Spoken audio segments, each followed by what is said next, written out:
Lag at mundok sa simoy at sa langit mo'y bughaw ng liwanag at...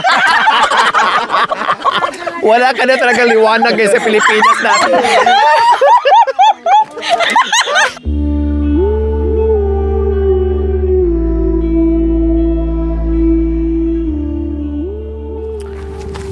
So ayan po mga kabayan, tuloy-tuloy pa rin po sa paglalakad ang Tres Marias, The Chocolate, no, and Sarah Cute TV po mga kabayan. Makoy Injakoy, Team Lolly Driver, please. Sa hindi pa po nakapag-subscribe, bisitahin at suportahan po natin. No, paki-subscribe niyo na po mga kabayan. Maraming salamat. Hi! Pasensya na sa disturbo. Good afternoon. Wow! No, ang sarap naman dito mga kabayan. Pader nila ay malaking bundok mga kabayan. Ayan oh, yun nga lang, medyo danger po mga kabayan. Kasi ang lupa dito sa Lahar malambot. Dahil sa nung pumutok yung vulkan po mga kabayan. Kaya medyo delikado siya. Ano Mami Di? Solid yan. Pero yung ibaba, pero yung galing doon sa itaas, yung dumadaos-dos na kusa na lang naglalandslide po mga kabayan. Siyempre dikit na dikit. O ganun pa man, dito tayo. Hello! Wow! Kinukumpo ninyo yung lamesa, inaayos. Dito, kawayan. Dito, tabla. Dito, blanco muna. Tapos sunod naman, kawayan para makatipid po mga kabayan. 'Di ba? Sa simpleng lamesa. Ganyan po mga kabayan, no? Basta may mga kahoy lang dyan na napupulot mo. Yung mga kawayan na napupulot mo ay okay lang yan. Ang importante, meron kang mapaglagyan na mga gamit mo or kainan ng isang pamilya. So, ganyan. Anong pangalan ni Kuya? Nandito pala si Kuya Junjun. Hi, Kuya Junjun. And then si? Ate Marilyn po. Ate Marilyn. Oh, usog ka dito, usog dito. Yan. Yan, para maganda. Tabi nga kay sa gabi, tapos sa araw, hindi kayo magtatabi. Oh, natawa tuloy si Kuya Junjun. Oh, kamusta ang buhay-buhay natin, Kuya Junjun? Maayos din. Maayos. Minsan po mahirap din po. Maayos minsan mahirap. Doon muna tayo sa maayos. Bakit minsan maayos yung buhay? Bakit nasabi nyo po minsan maayos yung buhay? Ano pong ginagawa nyo po? Nagdadawin po. Yung nagpipilas ng dahon para ibenta. O bakit nasabi nyo rin po yung malungkot? Bakit naman po malungkot ang buhay, Kuya Junjun? Minsan maisip ko yung mga magulang ng babae po. Yung biyanan ko po. Bakit po, Kuya Junjun? Kasi hindi po sila nakakalawang po. Stroke ito. Na-stroke po. Tatay mo ba si ano? Francisco. Anak ni Tatay Francisco. Sino ba yun? Nanay Mami Di? Yung Borak. Alim Borak. Si ano? Si Beatrice. Beatrice. Anak mo ay Nanay niya. nanay mo si Nanay Beatrice? Auntie po, auntie. Si auntie ko po. Sino na-stroke? Sino na stroke? Sino yung si Tatay Francisco? Yung po, yung mama ko din po na stroke. Yung biyanan ko pong babae. Iba. Opo, pero nasa kabila po sila. Saan po nakatira? Sa Pambato po. So parehas ang mga magulang nyo na na-stroke. Magulang ni Ate Marilyn. Yung nanay na stroke, yung tatay na stroke. Kaya yun yung iniisip nyo ngayon na nasabi nyo na minsan masaya kahit padahon-dahon lang yung ginagawa namin, kahit papaano nakakaraos, nakakabili ng pagkain. Minsan naman malungkot dahil naiisip nyo na gusto nyo pong tumulong doon or ay niiisip nyo, iniinda nyo rin po yung sakit o na-stroke yung biyanan nyo. Ilang kayo magkakapatid? Dalawa lang po kami po. Dalawa. Tulong-tulong din kayong dalawa Opo. na magkakapatid. Opo. Kayo din nagbibigay siyempre doon. Opo. Kasi dalawa sila. Sino po ang kasama nila ngayon sa bahay? Kami po, Pag ano po, pumunta po kami dito, tapos pumunta din po kami sa kabila. Dahil kami po ang nag-aalaga po sa kanila po. Saan yung hanap buhay nyo? Dito or doon sa kabila? Sa kabila din po. Sa Pangbato? Opo. O bakit nandito kayo nakatira? Bakit hindi na lang kayo doon dilipat sana para malapit sana kayo doon sa biyanan nyo? Nandito po rin yung magulang ko po. Yung iyo. Taga dito ang ano. So, yung isang kapatid mo, nasaan ngayon nakatira? Doon po di po magkakasama. Kapit-bahay o magkasama mismo sa bahay? Magkakapit-bahay po. Magkakapit-bahay. Yun ang tumingin-tingin doon sa mga magulang mo. Okay. Kasi kawawa naman kung walang kapitbahay na anak, kung sila lang doon, sinong kikilos? 'Di ba? Kasi ang hirap pag stroke patient, depende pa sa kaso kung gaano kalala yung pagka-stroke niya. So, yun lang, pagpipilas ng dahon yung trabaho nyo dito. Then, sapat naman, ilan po ang anak nyo? Wala pa po. Wala pang anak? Bakit ilang taon ka? 31 po. Bago pa pa. 31. Tapos ikaw? May anak po ko sa ibang lalaki po. Sa una. So, bago lang kayo magkasama na kayo. Pangalawang mister mo siya. Opo. Pero ikaw binata talaga, Kuya Jonjon. Tapos si ate naman, ilan ang anak nyo po? Nung unang asawa? 5 po. 5. Nasaan ngayon? Nandiyan po yung isa po. Tapos yung isa din po nasa lola niya po. Na may mga asawa na yung iba. Opo. Yung isa pong panganay. Ilang anak na lang ang kasama nyo? Isa na nandito kasama nyo. Opo. Nasa lola po yung bungso. Bakit anong kinamatay ng asawa mo, Ate Marilyn? Hindi po. Ay, hindi namatay? Nanununtok po. Ay, sorry ha. Kasi kadalasan, pag nag-asawa ulit, namatay na yung asawa. So, nandyan lang. Nag-asawa ulit. Hindi naman. Hindi naman po. Nanununtok siya. Bakit nanununtok? Lasinggero? Opo. Nagiinom? Oo nga po. Okay lang sana kung lasinggero, nanununtok, kung sa gabi ka lang suntukin. Paano kung sa araw suntukin ka din? Kung di namaga na ng husto. Yung mukha. Sabi ni Mami di, buti pa daw pag sa gabi suntukin, masarap yon. Araw ka sinusuntok? Anong klaseng suntok? Talagang umbagin ka, ganon? Bakit naman? Bakit naman sinasaktan ka? Nagsiselos po. Nagsisilo siya na alin? Anong pinagsisilosan? Ayaw daw po ako magtatrabaho po sa bukid. Baka may mga anito doon na magkakagusto sa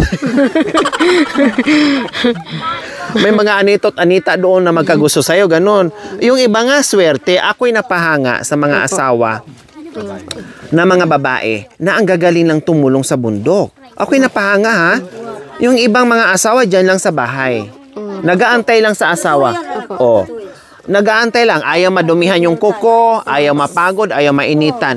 Napakaswerte nyo na, kayo mga mister, ha?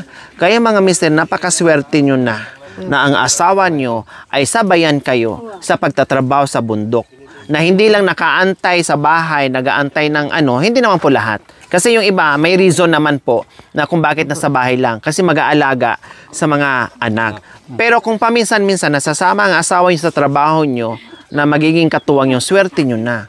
'Di ba? Hindi lahat ng asawa, misis, na tutulong sa iyo sa tirik ng araw, sa hirap ng magtabas o magtanim. 'Di ba? Kaya ako lagi kong sinasabi, mapapahanga ako kaagad kapag malaman ko na sinasabi na tumutulong ako sa mister ko. No? Na-amaze ako, natutuwa ako pag ganyan. Kasi ibig sabihin, masipag din ang misis mo.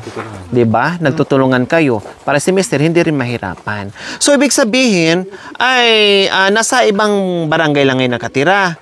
Alam na ba nila yung relasyon yung dalawa? Alam na ba niya? Opo, alam nila po. O anong sabi niya? Hindi ka lang sinuntok. Sinuntok ka ba nung nalaman niya na kayo na naging ni Kuya Jonjon? Hindi na po nagalit po. Hindi nagalit. So, ngayon, wala na siyang susuntukin. Wala na ring mangingialam sa kanya kahit mag-inom pa siya dyan araw-araw, gabi-gabi. Lagi niyong napag-uwayan o madalas yung pagiging away niyo dahil doon sa inom? Araw-araw o gabi-gabi siya umiinom? Araw-araw po siyang umiinom po. Araw-araw, paano yung income niyo? Yung kita sa hindi naman araw-araw ang kita sa bundok. Paano yon kung araw-araw umiinom? Paano kumakain yung mga bata? Ha? Gutom. Tapos pag sinita mo, pagbawalan mo, umbagin ka na. Opo. Sus ko, kayo naman po, Kuya John John, inuumbag mo si Ate Marilyn sa gabi. Ayun, sa gabi lang. Yun ang labing-labing ng mag-asawa, hindi yung sinasaktan o inuumbag. Yung malahap. Oo, kahit mamaga yan, doon mo lang siya umbagin ng umbagin. Huwag na yung paduguin pa yung bibig kasi kawawa naman, 'di ba? Oh, swerte nga ito marunong umalalay sa mister niya. O nag-usap, nagkita na ba kayo doon sa una niyang mister? Ha? Anong sabi niya?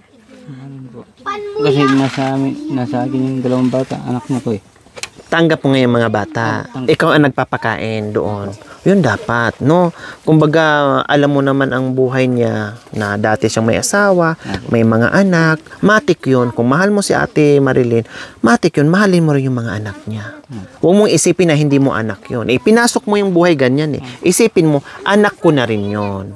Pakainin, bihisan, paaralin, lahat. Diba? Kasi alam mo naman yung sistema. O bakit pinasok mo pa? Ganun lang yun. 'Di ba? So ito ring na anak, totoong anak mo para yung pagmamahal mo kung ano yung pagmamahal mo kay ate, ganun din sa mga bata. Tama. Mukhang mabait si Kuya, no? Mabait si Kuya kasi alam niya eh. Alam niya yung pinasok, yung obligasyon na haharapin niya. Okay, sige. Sa hapong ito, meron kaming pagmamahal na ibibigay sa inyo. Okay, pasok. Ayan, gaya yun si Mami D, magaling mag-chat-cha. Oh. Mag-asawa, partner. Oh, yan. Magawa. Ganyan. Okay, maghanap kayo mga anito na partner. Dito kami. Kasi wala mga ahawa to. Oh. Ayan. Diba? So, ganyan lang po mga kabayan. Maraming salamat. Meron na tayong bigas at grocery para sa kanila. Hindi lang yan. Meron pang 1,000. Galing po yan sa ating mapagmahal at very generous sponsor, Ma'am Tony Shibusawa from Japan. Maraming salamat po, Ma'am Tony Shibusawa from Japan sa inyong pagmamahal. Isa sila sa ating natulungan ngayon. So, gaya ng sinabi ko kanina, ay kahit gaano kahirap yung buhay, basta tuloy-tuloy, no? Sipag, tiyaga lang sa kabundukan para meron, no? Na hindi magutuman yung mga bata, lalong-lalo na sa mga maliliit pa, no? Na talagang kawawa. Tapos, huwag kalimutan, paaralin. Kasi number 1 yan. Tsaka number po na hindi na po kakalimutan niyo pong pag-pray natin sa Panginoon.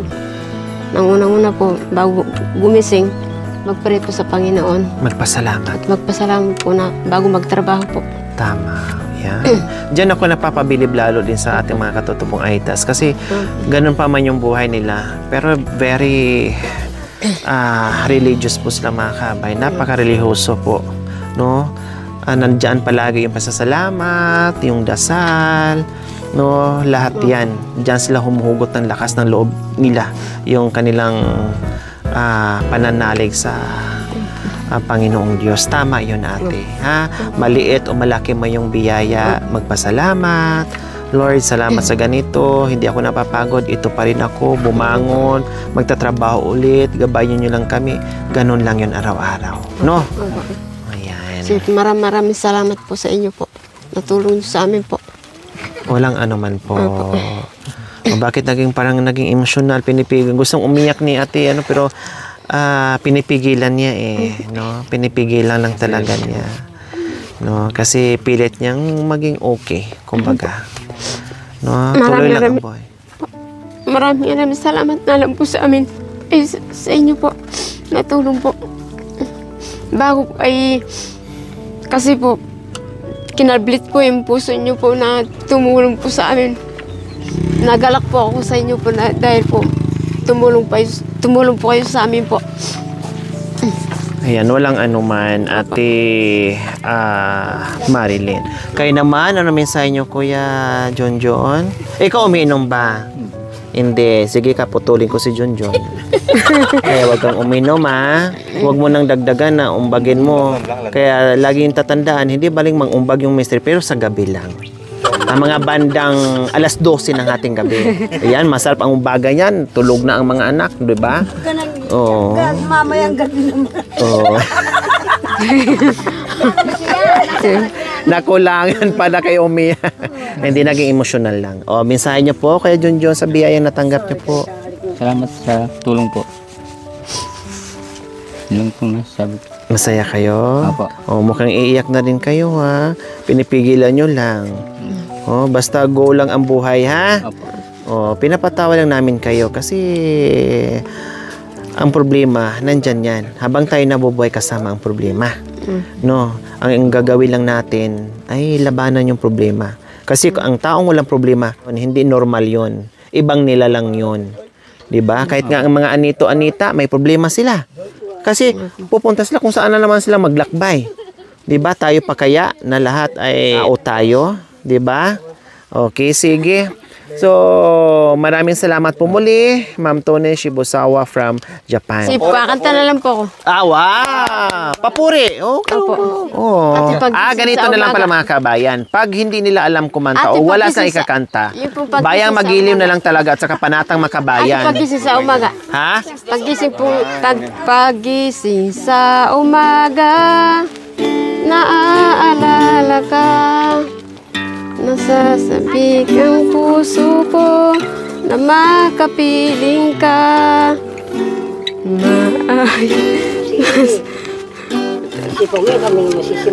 Ay, sana isa lang po.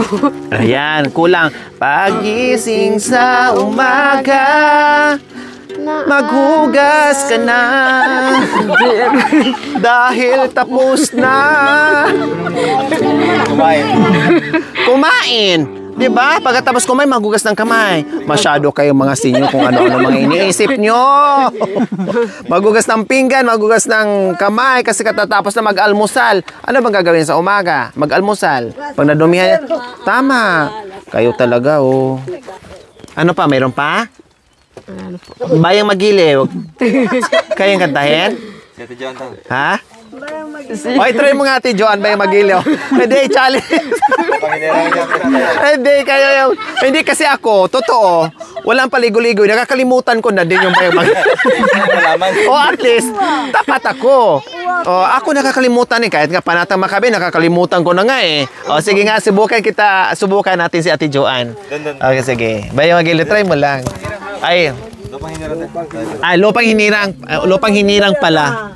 Sorry, lupang hinirang pala. Baka mo natin dyan. Lupang hinirang. Bayang Magiliw para sa silangan. Huwag kayo maingay. Arap ng puso'y sa dibdib mo'y buhay.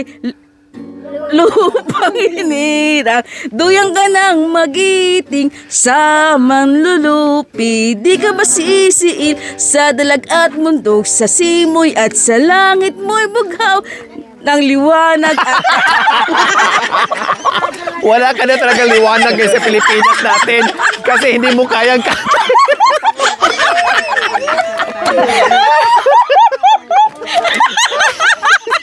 nakakalimutan. sorry po. Pasensya na. Ako ayaw ko na talaga kantahin kasi hindi ko talaga kaya. Nakakalimutan ko, pasensya na po talaga. Nakakalimutan ko din mga kabayan. At least naging honest ako sa inyo. Hindi ko na kaya talaga kantahin yung Lupang Hinirang. Na, mali na. O, subukan mo yung Panatang Makabayan. O. Batang Makabayan. Panata. Umpisa pa lang. Panatang Makabayan, iniibig ko ang Pilipinas.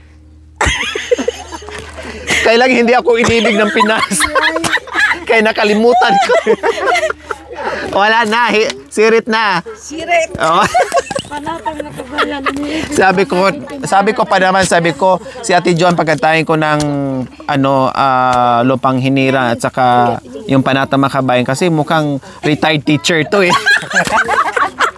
Pero isa din pala sa nakalimutan na. O kayo Mami D, kaya yung lupang hinirang, i-challenge mo si Ate Joanne. O sige nga, sige, challenge ka ni Mami D Kailangan walang mali Ang bayang ko'y sa hapon yung kinakanta yung Mami D. Pag binababa yung hindi ka pa nga nakapasok, uuwi ka na. Akyat ka muna Iwapin. Sige. Tunay. Baka yang yung pagsuyo. Bayang Magili, lupang hinirang. Kayo po, alam nyo? Alam nyo? Bayang Magiliw. Lupang hinirang. Doyan. Bayang Magiliw. Perlas ka ng silangan, halab ng puso. Sa dibdib mo'y buhay, lupang inirang. Duyang ka ng pagiting, samang lulupig. Di ka pa sisiil sa daragat bundok, sa simoy na sa langit mo'y bugaw. May dalagang tula at awit sa paglaing minamahal.